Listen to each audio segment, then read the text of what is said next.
오늘도 새시대교회에서 예배드리는 모든 성도님 진심으로 환영하고 축복합니다.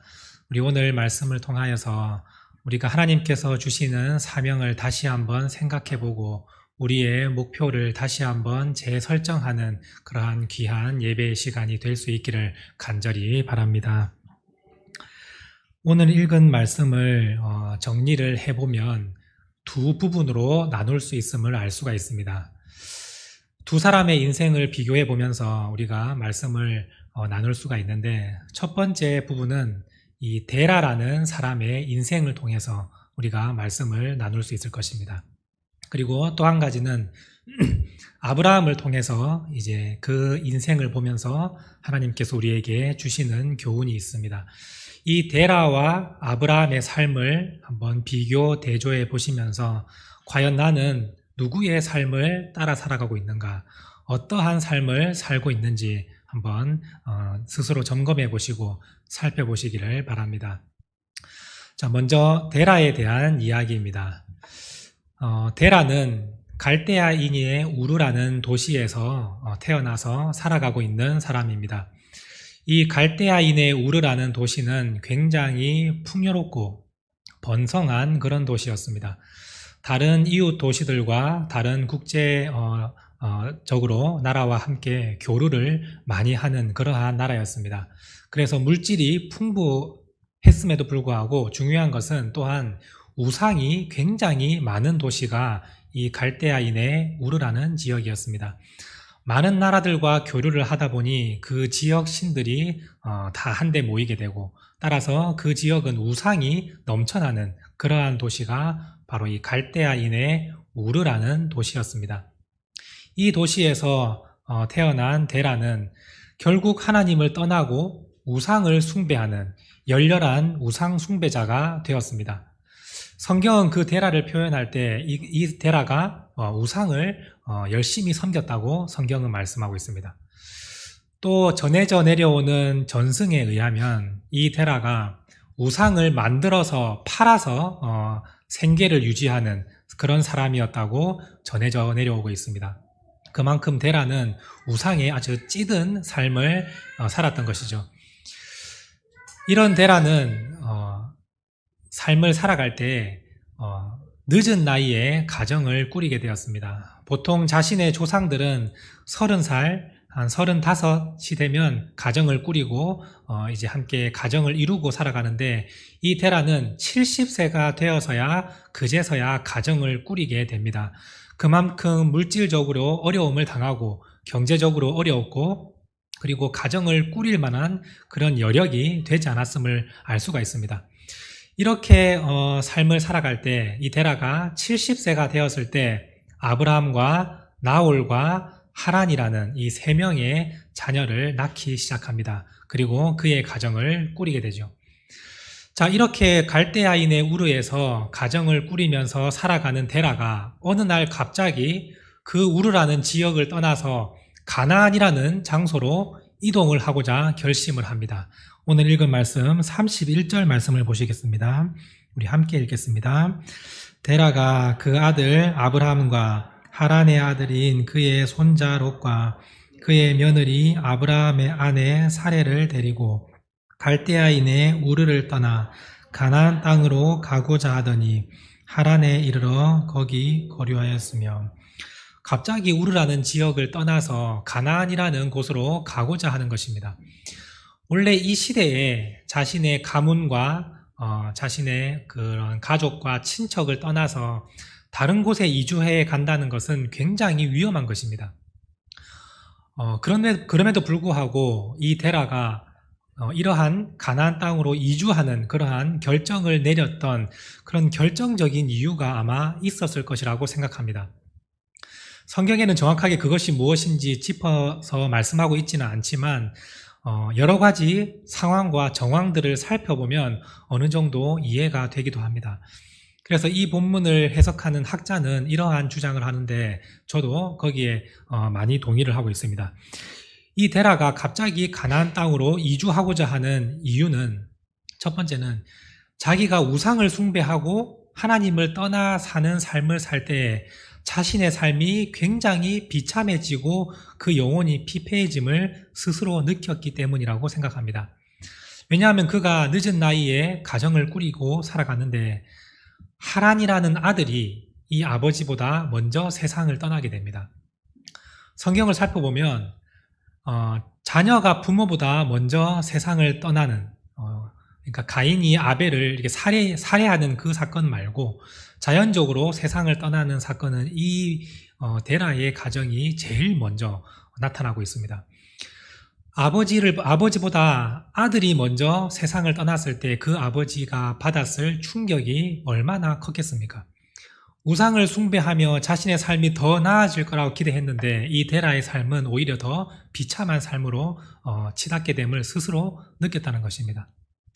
또 한 가지는 자신의 아들 아브라함의 아내, 그러니까 데라의 입장에서 며느리가 임신을 하지 못하는 불임의 상태였습니다. 이 당시에는 아들을 낳아서 가문을 유지하는 것이 굉장히 중요한데 첫 번째 아들은 세상을 일찍 떠나버렸고 마지막 막내 아들 아브라함은 자녀를 출산하지 못하는 그러한 상태에 빠지게 되었습니다. 이러한 상황 가운데 이 데라는 굉장히 큰 고민을 하고 있었을 것이라고 생각이 됩니다. 그런데 그때 마침 하나님께서 아브라함에게 나타나셔서 이런 말씀을 하십니다. 너는 너의 고향과 친척을 떠나서 내가 지시하는 가나안 땅으로 가라 라는 하나님의 명령을 아브라함이 받습니다. 갈대아 우르에 있을 때에 아브라함이 그 명령을 받았던 것입니다. 아브라함은 분명히 자신의 아버지 데라에게 이 말을 전했을 것입니다. 하나님께서 저에게 나타나셔서 말씀하시기를 너는 너의 고향과 친척을 떠나 내가 지시하는 가나안 땅으로 가라고 말씀하셨습니다. 이것을 데라에게 얘기했을 것입니다. 데라는 자신의 비참한 삶 가운데에서 하나님께서 이 말씀을 하셨다면 나에게 마지막 다시 한번 회복될 수 있는 마지막 기회라 생각을 하고 아마 데라가 먼저 앞장서서 온 가족을 데리고 가나안 땅으로 이주를 하려고 계획을 세우고 짐을 싸서 떠났을 것으로 우리는 해석을 할 수 있을 것입니다. 이렇게 데라가 그 하나님, 아브라함에게 나타나셨던 그 하나님의 말씀을 듣고 가나안 땅을 목표로 삼고 이동을 했는데 오늘 말씀해 보시면 중간에 하란이라는 지역에 멈추어 서서 거기에 눌러앉게 되었습니다. 마침 그 하란이라는 도시의 이름은 자신이 낳았던 그리고 자신보다 먼저 세상을 떠났던 그 아들 하란이라는 아들과 이름도 똑같습니다. 이 도시에 이 데라가 멈추어 살면서 그냥 거기에 거류해 버리고 말았습니다. 이 거류하다라는 단어는 원래 의미로 들어가면 눌러앉다, 앉아있다 라는 뜻입니다. 원래 데라에게 목표는 가나안 땅이었습니다. 하나님께서 명령하신 그 의무대로 우리가 그것을 실행하자라고 가족들을 다 이끌고 나왔는데 하란이라는 곳에서 그냥 머물면서 여기가 더 좋구나 하고 생각하고 거기에 눌러앉아 버리게 된 것입니다. 하란이라는 도시는 역시 갈대아 우르처럼 아주 풍요롭고 번영한 도시였습니다. 부족함이 없는 그런 도시가 하란이었습니다. 그래서 데라는 거기에 마음을 빼앗기고 가나안 땅으로 가야 된다는 사실을 알고 있으면서도 하나님의 명령대로 살지 않고 그냥 자신이 원하던 그곳에서 시간을 보내고 허송세월하며 살다가 결국 그 하란에서 세상을 떠나고 말았습니다. 아무것도 남긴 것 없이 하나님께서 말씀하신 것을 이룬 것 하나 없이 그냥 허송세월하며 살다가 세상을 떠나고 만 것입니다. 혹시 우리의 삶도 이 데라와 같지 않은지 한번 점검해 보시길 바랍니다. 하나님께서 나에게 맡겨주신 사명과 비전이 있는데 나는 혹시 내 생활에 안주하고 내가 지금 살아있는 이 상황에 그냥 눌러 앉아서 시간만 보내고 허송세월하게 시간을 보내고 있지는 않는지 한번 스스로 생각을 해보시기 바랍니다. 하나님께서 나에게 맡겨주신 비전이 있고 하나님께서 나에게 명령하신 그 사명이 있는데 그것을 감당하며 한 걸음 더 나아가지 않고 오히려 여기에서 그냥 안주하며 살아가고 있지는 않는지, 만약 그렇다면 그 삶이 곧 데라와 같은 인생이라 오늘 말씀에서 우리에게 들려주고 있는 것입니다. 데라는 결국 하나님의 뜻을 이루지 못하고 세상을 떠나고 말았습니다. 반대로 이제는 아브라함의 삶을 한번 살펴보시길 바랍니다. 자신의 아버지 데라가 하란이라는 땅에서 시간을 허비하고 허송세월하고 있을 때 하나님께서 아브라함에게 다시 한번 나타나셔서 그에게 말씀하십니다. 오늘 말씀 12장 1절 말씀입니다. 함께 읽겠습니다. 여호와께서 아브라함에게 이르시되 너는 너의 고향과 친척과 아버지의 집을 떠나 내가 내게 보여줄 땅으로 가라. 갈대아인의 우르라는 도시에서 나타나셨던 그 하나님이 말씀하신 그대로 다시 한번 이번에는 하란에 있는 그 아브라함에게 나타나셔서 똑같이 말씀하십니다. 너는 너의 고향과 친척과 그 아버지의 집을 떠나서 내가 너에게 명령했던, 보여줬던 그 가나안 땅으로 다시 가라 라고 말씀하셨습니다. 여기서 가라라는 단어를 살펴보시면 히브리 원어로 걷다라는 뜻입니다. 한 걸음 한 걸음 걸어가다라는 뜻이 바로 이 가라라는 뜻입니다. 내가 너에게 비전을 제시해 줄 테니까 네가 내 말씀 붙들고 한 걸음 한 걸음 걸어가라. 비록 지금 네가 가야 될 곳이 어딘지 모르고 너무나 막막하지만 두려워하지 말고 나와 함께 걸어가라 라고 하나님께서 말씀하셨습니다. 그리고 아브라함에게 제시해 준 비전은 크게 세 가지로 요약할 수 있습니다. 2절에서 3절 말씀을 보시면 크게 세 가지로 요약할 수 있는데 첫 번째가 바로 내가 너로 큰 민족을 이룰 것이다. 두 번째가 네 이름을 창대하게 존귀하게 해줄 것이다. 세 번째가 모든 족속이 너를 통해 복을 받게 될 것이다. 이것이 아브라함에게 제시하셨던 하나님의 비전이었습니다. 이제 아브라함은 하나님의 명령을 따라 한 걸음 한 걸음 걸어가며 가나안 땅에 도착하기만 하면 하나님께서 제시하셨던 그 비전, 내가 너로 큰 민족을 이룰 것이고 네 이름을 창대하게 해줄 것이고 너를 통해서 모든 민족이 복을 받게 될 것이다. 이것을 하나님께서 이루어 주시겠다고 말씀하셨습니다. 이 말씀을 들었을 때 아브라함의 심정이 어떠했을까요? 너무 가슴 벅차고 행복했을까요? 아니면 왜 하나님께서 나를 선택하셨을까? 나는 이 일을 감당하기에 너무나도 부족한 사람인데 라는 의심이 들었을까요? 저는 개인적으로 후자였다고 생각합니다. 왜냐하면 하나님께서 제시해준 비전과 지금 현실의 아브라함의 삶은 너무나 격차가 크기 때문입니다. 내가 너로 큰 민족을 이루겠다라고 말씀하실 때 적어도 아브라함에게 한 수십 명의 자녀와 손자들이 이렇게 있으면 하나님께서 나를 통해서 진짜 큰 민족을 이루시겠구나 이러한 마음이 들지 않겠습니까? 근데 아브라함의 현실은 그렇지 않습니다. 자녀가 하나도 없습니다. 나이가 75세, 그의 아내 사례는 65세. 이미 자녀를 출산한 나이가 한참 지나고 있는 상황에서 자녀는 한 명도 없고 오히려 자신의 아내는 불임입니다. 아이를 낳을 수 없는 상태에 있는데 왜 우리 가정을 통해서 하나님께서 큰 민족을 이루겠다 하시는가? 나는 그러한 능력이 없는 사람인데 라고 아브라함은 아마 생각했을 것입니다. 그런데 우리가 여기서 조금만 더 생각을 해보면 한 가지 하나님께서 주시는 진리를 발견할 수 있을 것입니다. 하나님은 누군가를 선택하여 부르시고 그 사람에게 사명을 주실 때에 그 사람의 현재 능력과 실력과 환경과 여건을 절대 보지 않는 분이시라는 것을 우리가 알 수가 있는 것입니다. 한번 생각해 보십시오. 여러분들에게 하나님께서 맡겨준 사명이 무엇인지 다시 한번 생각해 보십시오. 그리고 내가 그 사명을 감당하기에 정말 나 말고는 없구나, 하나님께서 선택하신 것이 탁월하구나 라고 생각을 하시는지, 아니면 이 일을 감당하는데 나는 너무나 부족한데 왜 하나님께서 나에게 이러한 일을 맡기실까, 이러한 생각이 드시는지 한번 스스로 생각을 해보시길 바랍니다. 어떤 분은 물질을 통해서 하나님께서 크게 사용하시겠다고 사명을 준 성도님들 계십니다. 그런데 그 성도님이 지금 물질에 거부가 되어 있고 부자가 되어 있습니까? 그렇지 않습니다. 하나님께서 내가 너를 통해서 내가 물질로 너를 사용하고자 한다라고 말씀하실 때 이 성도님은 지금 현재 매우 가난하고 오히려 다른 사람보다 더 없이 사는 가운데 하나님께서 그 사람에게 내가 너에게 물질을 부어줄 것이고 그 물질을 통해서 선교를 하고 교회를 세우고 복음을 전하는 일을 내가 감당할 것이야 라고 말씀하신다면 그 사람은 정말 어이가 없을 것입니다. 지금 내가 이렇게 가난한데 어떻게 내가 물질로 하나님께 쓰임을 받을 수 있을까? 그런데 하나님은 그러한 가난한 가운데 있어도 하나님께서 쓰시고자 하시면 그 사람을 들어 쓰시는 것입니다. 어떤 사람은 큰 사업을 허락해 주시고 내가 이 사업장을 통해서 하나님의 영광이 되고 복음을 전하는 그 도구로 사용하겠다. 그런데 지금 이 사업장은 형편없고 보잘것없는 사업장입니다. 그런데 하나님은 그 사업장을 높여주시며 나중에 결국에 하나님의 영광을 통해서 사용하시겠다 말씀하신다면 지금은 보잘것없어도 하나님께서는 결국 이루신다라는 것을 우리가 알 수 있는 것입니다.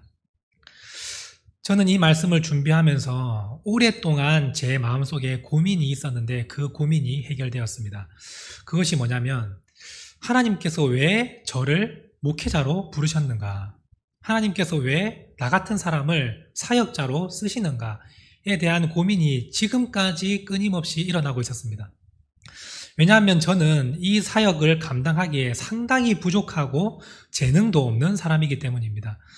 저의 청년 시절을 아시는 분은 잘 아실 것입니다. 저는 앞에 나와서 사람들 앞에서 이렇게 이야기를 하고 설교를 하고 사람들 앞에 서는 것 자체를 별로 좋아하지 않는 사람이었습니다. 어떻게 해서든지 이 자리를 피하고자 하는 게 제 원래 성향입니다.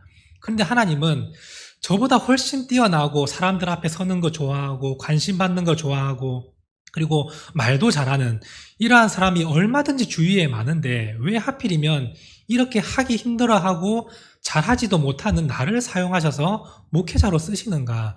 이 고민이 아직도 해결되지 않았는데 이 말씀을 준비하면서 결국 드디어 해결이 되었습니다.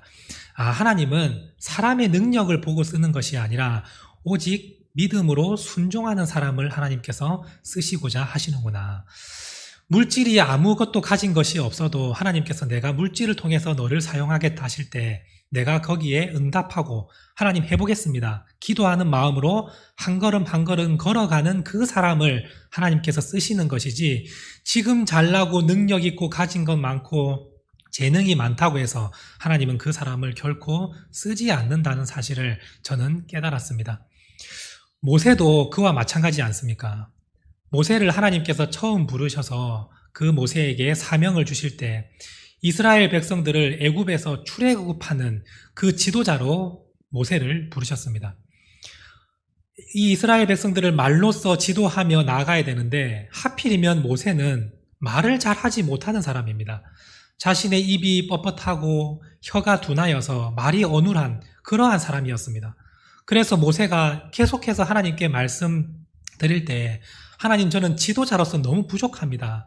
말을 잘하지 못합니다. 차라리 보낼 만한 사람을 보내시길 바랍니다. 저는 그 일을 감당하기에는 너무나 부족합니다.